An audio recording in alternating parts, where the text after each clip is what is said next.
Imagine for a moment that you are standing on the deck of the most famous ship in the world. The year is 1912. The Atlantic wind cuts across your face, the sea shimmers under the moon, and all around you are men and women whose names history would either immortalize or forget. Their portraits, once stiff black and white images buried in archives, are about to move again. Their eyes blink. Their lips tremble. Their humanity returns. What if the forgotten faces of Titanic could look back at us today? What if, instead of faded ink and brittle photographs, you could meet them eye to eye? The captain who refused to abandon his post, the musicians who played until the water rose at their feet, the young lovers who clung to each other until the very end. This is not just history written in books. This is history brought to life.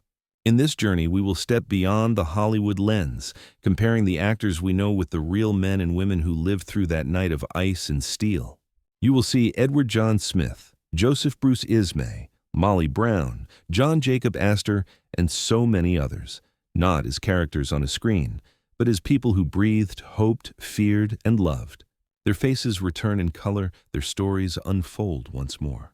This is Moving History, where we revive the past not only to remember, but to feel. And if you want to walk with us through time, to witness tragedies, acts of courage, and lives that shaped memory itself, then you are in the right place. Subscribe to Moving History and like this video, because the story does not end here. Another chapter, another forgotten face, is waiting in the next video. Do not miss it. Tonight, let us open the doors of memory and invite the ghosts of Titanic to speak again. Their journey is about to begin, and so is ours. Every face is a story. Not every story makes it into history books, yet each photograph left behind holds a quiet testimony to a life once lived. The Titanic was not only a floating palace for millionaires and celebrities, it was also home, even if only briefly, to ordinary men and women whose names faded from the headlines. Their faces, now colorized and restored, speak softly across the century, asking us not to forget them. Take, for example, little Jack Thayer, just 17 years old. In the glamour of first class, he looked every bit the young gentleman. Clean features, neatly parted hair, a boy on the cusp of manhood. His expression, preserved in photographs, carried both privilege and innocence. Thayer survived by clinging to an overturned lifeboat, but his face reminds us of countless youths who never had such fortune. Look at him closely, and you may glimpse not just a passenger, but the entire lost generation that came of age in the shadow of disaster. Nearby in memory sits Mary Sloan, one of the few female stewards aboard. Her photograph shows a woman composed and professional, with sharp eyes that spoke of discipline but also compassion. She survived in lifeboat number 10, later continuing her work on ocean liners for decades. She may not be remembered like Molly Brown, yet her service tells us that Titanic was staffed not only by officers in gold braids, but by women who worked with dignity below the gilded decks. Then there were the Navratil brothers, Michael and Edmund, known at the time as the orphans of Titanic. Photographs reveal two boys with wide, uncomprehending eyes, dressed smartly by a father who was attempting to start a new life under a false name. They survived, rescued from the icy Atlantic, but their faces forever carry the silent question of loss. Where was their father? Their image, animated once more, captures both innocence and tragedy, reminding us that even children bore the weight of this calamity. Another forgotten face is that of Frederick Fleet, the lookout who first spotted the iceberg. His photograph shows a young man with steady eyes and a posture hardened by sea life. Fleet survived, yet he carried the guilt of that night for the rest of his life. Restored in color, his gaze is not just that of a seaman, but of a man who bore the burden of fate. Through his eyes, we can still sense the cold darkness of that April night and the haunting ring of the lookout's bell. And let us not overlook the unnamed, the steerage passengers whose portraits are scattered, often unlabeled, in archives. Young women in simple dresses, their faces framed by scarves. Men with rugged hands, gazing at the camera with a mixture of hope and uncertainty.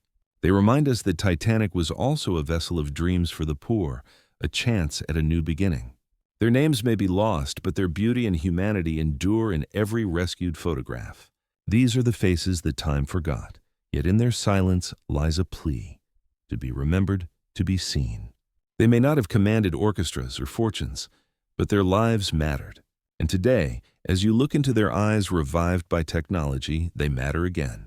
If these forgotten souls move you, leave a thank you in the comments. Just a simple thank you is enough to honor lives once nearly erased, because beauty was not the only thing that the Titanic carried. Beneath the elegance, beneath the photographs, lay tragedy waiting to unfold, tragedy that would test courage, love, and the very meaning of humanity. Tragedy is never only numbers. It is always faces, choices, and final moments etched into memory. On that cold April night, Titanic became more than a ship. It became a stage where ordinary people were forced to make extraordinary decisions. Some met fate with resignation, others with defiance, and a few with acts of courage that still echo more than a century later. Edward John Smith, the seasoned captain, had commanded ships for over 40 years. In photographs, his beard framed a face of confidence, eyes steady with the weight of experience. On Titanic's bridge, he remained until the end, giving his life with his ship. Imagine him, coat heavy with seawater, standing tall while chaos unfolded around him. In his stoic profile, we see not just a captain, but the embodiment of duty, a man who chose to sink with his command. Nearby, in the first-class dining saloon, Benjamin Guggenheim prepared for death with a strange dignity. He put on an evening dress and declared he would meet his fate like a gentleman. His photograph, restored in color, shows a refined man with aristocratic bearing. That final gesture transformed him from millionaire to symbol, reminding us that courage can be dressed in black tie, even as the ship tilted beneath polished shoes. Then there was Wallace Hartley and his orchestra. Photographs capture him as a gentle man with thoughtful eyes, violin cradled like a companion. As the decks slanted and lifeboats lowered, Hartley led his musicians in hymns and ragtime. Survivors remembered the strains of "Nearer, My God, to Thee" as the sea crept higher. Their faces, now animated once more, are not those of entertainers but guardians of calm, offering peace to the terrified. They played until the ocean silenced their instruments forever. Equally haunting are the faces of Isidore and Ida Strauss. Their photographs show a dignified couple, his beard white, her gaze serene. When Ida was offered a seat, she refused to leave her husband's side. "We have lived together, we will die together." They perished arm in arm, devotion stronger than fear. Restored in color, their faces remind us that love is sometimes measured not in years lived, but in how one chooses to leave this world. Heroism, too, was written in the actions of officers like William Murdoch, who supervised lifeboats under immense pressure. His portrait reveals sharp features and clear eyes, a man of order. On that night, he struggled against the tide of panic, loading boat after boat until he was last seen near the forward collapsibles. His body was never recovered, but his gaze lives on as one who fought to impose dignity on disaster. Among these stories, tragedy and heroism blur together. Courage did not always mean survival. Sacrifice often meant anonymity. Yet when we look at these faces, we sense that their choices ripple through time, shaping how we understand humanity itself. Which of these stories touches you most? Share your thoughts in the comments. Your voice keeps their memory alive. Because behind every tale of bravery lies another truth. The world that gave rise to Titanic was itself on the verge of change. Class divisions, cultural values, and the relentless march of technology all converged on that night, setting the stage for lessons we still wrestle with today. To understand the Titanic is to understand more than a ship. It is to step into the world of 1912, a society poised between tradition and modernity. Every photograph of its passengers is not only a portrait of an individual, but also a snapshot of the era's values, fashions, and silent codes of class. Look first at the women of first class. Their photographs reveal elaborate gowns, flowing silks, wide-brimmed hats adorned with feathers. In sepia tones, they once looked stiff and distant, but in color, they radiate the glow of candlelight salons and ballroom evenings. Fashion spoke loudly on Titanic. It was not merely decoration, but a declaration of wealth and identity. A dress was a passport into society, and a photograph captured that passport forever. Contrast this with the steerage passengers. Their images are simpler: plain wool coats, shawls wrapped against the Atlantic chill, children in sturdy boots. Yet these faces show a different kind of beauty: resilience, hope, the quiet dignity of those chasing a new life across the ocean. In their posture, we read the dreams of millions who sought America's promise, even if their voyage ended in tragedy. The men, too, carried the signs of their class. Officers and gentlemen appear in starched collars and tailored suits, every detail pressed to perfection. Photographs of stokers and crew show soot-stained faces, rough hands, and eyes hardened by labor. Each portrait whispers of an invisible boundary line running through the ship, a line of privilege and poverty that became starkly visible when lifeboats were lowered. Culture in 1912 was also reflected in the way people posed for cameras. Photography was still relatively young. A portrait was not a casual snapshot, but a carefully staged event. People held themselves with deliberate gravity, eyes steady, lips unsmiling. To sit for a photograph was to declare, "This is how I wish to be remembered." That is why, when we animate and restore these images, the effect is so haunting. The stillness of another age suddenly becomes movement, as if the century between us has collapsed. Technology shaped the Titanic as much as fashion. She was a marvel of engineering, touted as unsinkable, the very peak of industrial progress. Yet in those restored photographs, we see not steel, but humanity, the fragile passengers who trusted that progress. Their faces remind us that technology, however advanced, always carries human lives within its shadow. This was the society that boarded Titanic, wealthy elites displaying grandeur, immigrants clutching hope, officers embodying discipline, and workers bearing strength. Each group left behind photographs that, when viewed today, reveal not only who they were, but the world they inhabited. And within these cultural backdrops, some faces belong to power, mystery, and intrigue, men and women whose names stirred controversy then, and still spark debate now. Amid the sea of ordinary travelers, certain names rose like thunder. They were the powerful, the wealthy, the controversial, figures whose very presence aboard Titanic guaranteed that the world would remember them. Yet even among the grand salons and smoking rooms, their faces reveal contradictions, splendor paired with fragility, wealth shadowed by scandal. Consider John Jacob Astor IV, among the richest men on earth. His portrait shows a man of refinement, hair neatly parted, expression composed. He placed his pregnant wife safely into a lifeboat before stepping back into the night. His body was later recovered, his face recognized even in death. Astor's features in restored color, strong jaw, steady eyes, capture both privilege and sacrifice. He embodied the Gilded Age, yet he died not as a tycoon, but as a husband who chose duty over survival. Then there was Joseph Bruce Ismay, chairman of the White Star Line.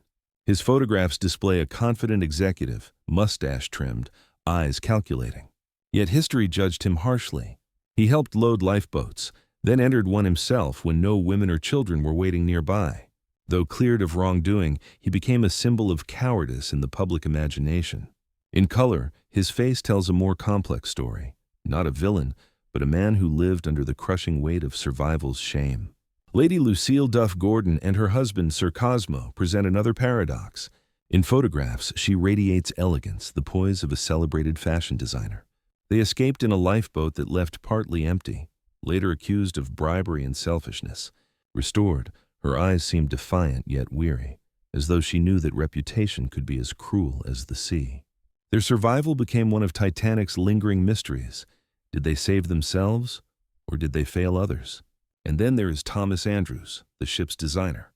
His portraits show a man with a calm, intelligent gaze, the look of one who understood steel and rivets better than most. On Titanic's final night, he moved through the corridors, urging passengers to don life jackets, assisting others until the very end. Reports place him last in the first-class smoking room, life jacket discarded, face etched with acceptance. His image, brought to life again, is not of an engineer but of a shepherd leading his flock, even as the waters rose. These faces of power and mystery remind us that reputation is never simple. Some died with honor, others lived with infamy. Some were celebrated, others condemned. Yet, when their photographs return in color and movement, we see more than headlines. We see human beings caught in impossible circumstances. If you could ask one of these figures a single question, Astor, Ismay, the Duff Gordons, Andrews, what would it be? Write it in the comments. Your question keeps history alive. But even when power fades and mysteries deepen, what remains is legacy. Titanic was more than a disaster. It was a mirror held up to humanity, reflecting courage, weakness, and the fragile line between memory and myth. And in those reflections, we glimpse the enduring truth of the human spirit. Time has a way of erasing names, but it cannot erase the power of an image. The faces of Titanic, from millionaires to musicians, from officers to orphans, remind us that history is not abstract. It is human. Every photograph preserved from that voyage is a doorway into a life once vibrant, once fragile, once real. When these portraits are restored in color, animated with the faint flicker of breath and movement, they cease to be relics. They become encounters. We no longer stare at the past from a distance. The past looks back at us, a captain's steady gaze, a young mother's tired smile, a child's bewildered eyes. These are not ghosts, but echoes of humanity that continue to shape us. Technology makes this possible. Artificial intelligence, digital restoration, and the artistry of color breathe new life into images long thought silent. Yet what matters most is not the software but the sentiment. When you see these faces alive again, you are not simply watching a technical achievement. You are participating in remembrance, keeping alive stories that the sea tried to swallow. The legacy of Titanic lies not only in maritime law or engineering lessons, it lies in empathy, in our ability to look across a century and still feel the tug of another's fear, courage, or love. Each revived photograph is a reminder that we share the same hopes and vulnerabilities as those who stood on that doomed deck. And so we arrive at the question, what does this mean for us today? It means that history is never dead. It waits, quietly, in the eyes of those who came before, ready to speak again if only we are willing to listen. They were not just passengers on a ship. They were husbands and wives, musicians and mothers, captains and children. Their portraits, restored and revived, remind us that the Titanic was not only an engineering marvel or a tragedy of steel and ice. It was a collection of human lives, each as complex and precious as our own. When we look into their eyes today, we do not simply see history. We see ourselves reflected, our hopes, our fears, our love, our mistakes. Time may separate us, but humanity binds us. That is the true legacy of Titanic, and it is why we must continue to tell these stories, because remembrance is the only victory over forgetting. And as you sit with these revived faces, consider this. One day, our own images may be all that remains. How will we be remembered? What will our expressions say about us when we are nothing more than photographs? This is not only about Titanic, it is about the fragile bridge between past, present, and future. Subscribe to Moving History now, because this journey does not end here. Another forgotten face, another untold chapter, is waiting in the next video. Do not miss it. Be here when history moves again. Your voice matters too. Share your thoughts below. Which face spoke to you the most? Which story will you carry with you? And if you felt touched, simply write thank you in the comments. Sometimes gratitude is the most powerful memorial. Together, we keep these lives alive. Together, we turn photographs into memory, and memory into meaning. This is Moving History, where every story breathes again, and where history in motion continues to guide us forward.